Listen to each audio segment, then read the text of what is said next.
வணக்கம் friends, welcome to round about case YouTube channel. எல்லாரும் எப்படி இருக்கீங்க? நல்லா இருக்கீங்களா? ஒவ்வொரு நாளும் ஒவ்வொரு கோயிலை பற்றி டீட்டெயிலாக இந்த சேனலில் பார்த்துட்டு வரோம். இன்னைக்கு நம்ம பார்க்க போகிற திருக்கோவில் சென்னை திருவான்மியூரில் உள்ள அருள்மிகு மருந்தீஸ்வரர் திருக்கோவில். இந்த கோயிலை பற்றி டீட்டெயிலாக தெரிஞ்சுக்கலாமா? இங்கு சிவன் சுயம்பு மூர்த்தியாக அருள் பாலிக்கிறார். மூலவரின் விமானம் சதுர்வஸ்தம் என்ற அமைப்பில் கட்டப்பட்டுள்ளது. சிவனின் தேவார பாடல் பெற்ற 274 சிவாலயங்களில் இது 258வது தேவார தலமாகும். இத்தல விநாயகரின் திருநாமம் விக்னேஸ்வரர். ராஜகோபுரம் 5 நிலை உடையது. நைவேத்தியம் இங்கு பொங்கல் படைக்கப்படுகிறது.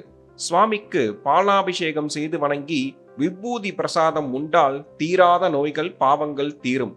சிவன் காட்சி தந்த வன்னி மரத்தை சுற்றி வணங்கிட முக்தி கிடைக்கும் என்பது நம்பிக்கை. தன்னை வணங்கி திருந்திய வால்மீகிக்கு சிவன் வன்னி மரத்தடியில் காட்சி தந்தார். அப்போது வால்மீகி இறைவனிடம் வேண்டியதற்கு ஏற்ப அவரது பெயரிலேயே இத்தலம் விளங்குகிறது. பிரகாரத்தில் அகத்தியர், வால்மீகிக்கு சிவன் காட்சி தந்த வன்னி மரம் உள்ளது. இவ்விடத்தில் பங்குனி பிரம்மோற்சவத்தின் போது அகத்தியருக்கு காட்சி தந்த வைபவ நிகழ்ச்சி நடக்கிறது.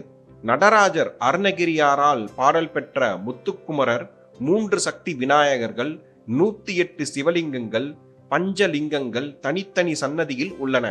தினசரி அதிகாலையில் கோபூஜை செய்யப்பட்ட பின்பே சுவாமிக்கு அபிஷேகம் நடக்கிறது. சுவாமிக்கு வான்மீகிநாதர், வேதபுரீஸ்வரர், அமுதீஸ்வரர், பால்வண்ணநாதர் என்ற பெயர்களும் உண்டு. அகத்திய முனிவர் இங்கு வந்து சுவாமியை வணங்கி தவம் செய்தார்.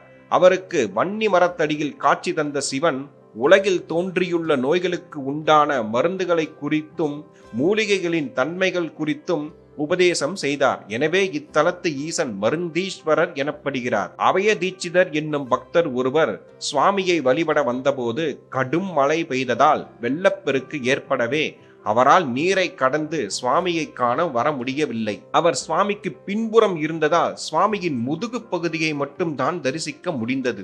வருத்தம் கொண்ட அவர், சிவனே, உன் முகம் கண்டு தரிசனம் செய்ய அருள மாட்டாயோ என வேண்டினார். அவருக்காக சிவன் மேற்கே திரும்பி காட்சி தந்தார். இதனால் இங்கு சிவன் மட்டும் மேற்கு நோக்கி காட்சி தருகிறார். அம்பாள் சுவாமிக்கு பின்புறமாக தெற்கு நோக்கியும், முருகன், விநாயகர் ஆகியோர் கிழக்கு நோக்கியும் காட்சி அளிக்கின்றனர். இக்கோவிலின் தல வரலாறை பார்ப்போம்.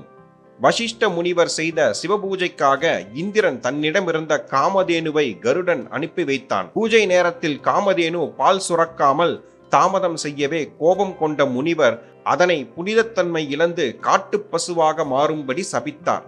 கலங்கிய காமதேனு தனக்கு விமோச்சனம் கேட்க இத்தலத்தில் வன்னி மரத்தடியில் சுயம்பு லிங்கமாக உள்ள சிவனை வணங்கினால் விமோச்சனம் உண்டு என்றார். அதன்படி இங்கு வந்த காமதேனு சுயம்புவாய் இருந்த சிவன் மீது தினசரி பால் சுரந்து விமோச்சனம் பெற்றது. இதனால் இங்குள்ள இறைவன் பால்வண்ணநாதர் என்றும் அழைக்கப்படுகிறார். கொள்ளைக்காரராக இருந்த வால்மீகி திருந்திட எண்ணம் கொண்டு இங்குள்ள சிவனை வணங்கி வந்தார்.